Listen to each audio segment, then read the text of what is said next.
கிறிஸ்துக்குள் பிரியமானவர்களே, ஆண்டவரும் உலக ரட்சகருமாகிய இயேசு கிறிஸ்துவின் நாமத்தினாலே இந்த கால வேளையில இருதயத்தின் ஆழத்திலிருந்து உங்களுக்கு நல்வாழ்த்துக்கள்.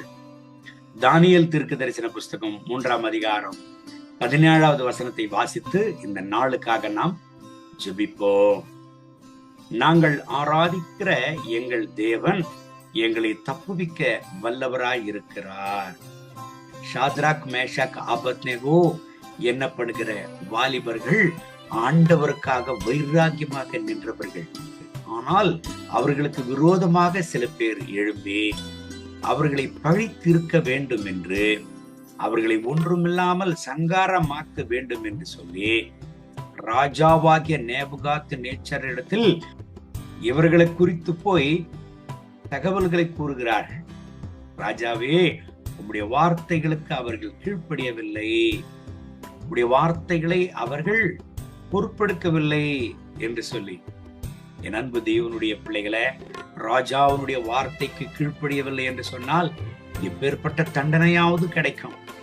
அந்த நேரத்துலதான் அவர்களுக்கு ஒரு பெரிய சவாலான ஒரு சூழ்நிலை, அவர்களுக்கு ஒரு பெரிய சவாலான ஒரு சூழ்நிலையாய் அமைகிறது. ராஜாவினுடைய வார்த்தைக்கு கீழ்ப்படியவில்லை என்று சொன்னால் நெருப்பிலே இவர்கள் தூக்கி போடப்பட வேண்டும், நெருப்பிலே இவர்கள் மடிய வேண்டும். ஆனால் மனுஷருடைய வார்த்தைக்கு அவர்கள் செவி கொடுக்கல, விக்கிரகத்தை அவர்கள் வணங்கவில்லை. ஆண்டவருடைய பாதத்தில் சரணடைந்தவர்களாய், ஆண்டவருக்கு தங்களை ஒப்பு கொடுத்தவர்களாய் அவர்கள் சொல்லுகிறார்கள், நாங்கள் ஆராதிக்கிற தேவனை எங்களை தப்புவிக்க வல்லவராக இருக்கிறார் என்று சொல்லி. என் அன்பு தேவனுடைய பிள்ளைகளை, அதே போல ராஜாவுடைய வார்த்தைக்கு அவர்கள் கீழ்ப்படியவில்லை. ஆனால் ராஜாதி ராஜாவுக்கும் கர்த்தாதி கர்த்தருக்கும் கீழ்ப்படிந்தவர்களாய் அவர்கள் நின்றார்கள். நடந்தது என்ன? நெருப்பிலே ஷாத்ராக், மேஷாக், ஆபத்நேகோ தூக்கி போடப்பட்டார்கள். அவர்கள் ஆராதிக்கிற தேவன் அவர்களை காப்பாற்றினார். ஆனால் அவர்களுக்கு விரோதமாய் நின்றவர்கள் நெருப்பிலே தூக்கி போடப்பட்டார்கள். இந்த வார்த்தைகளை கேட்கிற அன்பான தேவனுடைய பிள்ளைகளை, நீங்களும் இன்றைக்கு நெருக்கடியில் இருக்கிறீர்களா? போராட்டத்தில் இருக்கிறீர்களா? ஆபத்தில் இருக்கிறீர்களா? நெருக்கடியின் சூழ்நிலையில் இருக்கிறீர்களா? ஆபத்தில் இருக்கிறீர்களா? போராட்டத்தில் சிக்குண்டு, ஐயோ நான் என்ன செய்வது, எனக்கு யார் உதவி செய்வார்கள் என்று சொல்லி நீங்கள் தவித்துக் கொண்டிருக்கிறீர்களா? கலங்க வேண்டாம், ஆண்டவரை நம்புங்கள், ஆண்டவரை விசுவாசியுங்கள். நீங்கள் ஆராதிக்கிற ஆண்டவராகிய இயேசு கிறிஸ்து உங்களை தப்புவிக்க வல்லவராக இருக்கிறார்.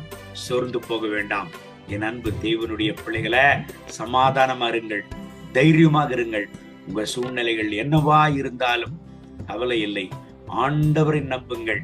எல்லா சூழ்நிலைகளையும் கர்த்தர் உங்களுக்கு ஆசீர்வாதமாக மாற்றி தருவார்.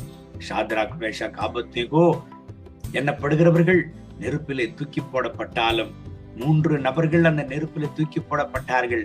4வது நபராக ஆண்டவரே அவர்களிடத்திற்கு கடந்து வந்து அவர்களை காப்பாற்றினார்.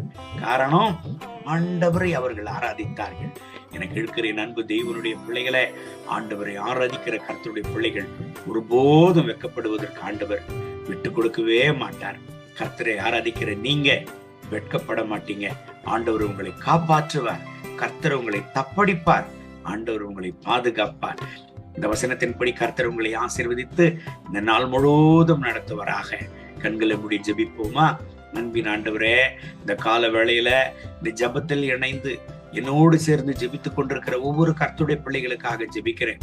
ஆண்டவருடைய திருக்கரம் இவர்கள் மேல இறங்கி வரட்டும். கர்த்தருடைய மனதுருக்கம் இவர்கள் மேல இறங்கி வரட்டும். இவர்கள் எப்பேற்பட்ட நெருக்கடியில் இருக்கிறார்களோ, இவர்கள் எப்பேற்பட்ட ஆபத்தின் நிலைமையில் இருக்கிறார்களோ, இவர்கள் எப்பேற்பட்ட போராட்டத்தின் சூழ்நிலையில் சிக்குண்டப்பட்டிருக்கிறார்களோ, இப்பொழுதே இவர்களை விடுதலை ஆக்கும். ஆண்டவரே, ஷாத்ராக், மேஷாக், ஆபத்நேகோ எண்ணப்படுகிற உம்முடைய தாசர்கள் வைராக்கியமாக அவர்கள் நின்ற பொழுது அவர்கள் ஆராதித்த தேவனாகிய கர்த்தர் நீர் அவர்களை காப்பாற்றினீர். ஆண்டவரே, அவர்களை தப்படித்தீர். ஆண்டவரே, இந்த ஜெபத்தில் இணைந்து ஜெபித்துக் கொண்டிருக்கிற இந்த கர்த்தருடைய பிள்ளைகளையும் நீர் காப்பாற்றும். இவர்களை தப்படியும். இவர்களுக்கு முன்பதாக எப்பேற்பட்ட சவாலின் சூழ்நிலைகள் இருந்தாலும் அதிலிருந்து இவர்களை காப்பாற்றும், அதிலிருந்து இவர்களை மீட்டெடும். இவர்கள் துக்கம் சந்தோஷமாக மாறட்டும். உலகத்தில் இருக்கிறவனிலும் எங்களுக்குள்ள இருக்கிறவர் பெரியவர். நீர் இவர்கள் வாழ்க்கையில வெளிப்படும். கர்த்தர் பெரிய காரியங்களை செய்யும். மகிமை கனம் துதி உமக்கே. இயேசுவின் நாமத்தில் பிதாவே, ஆமென், ஆமென்.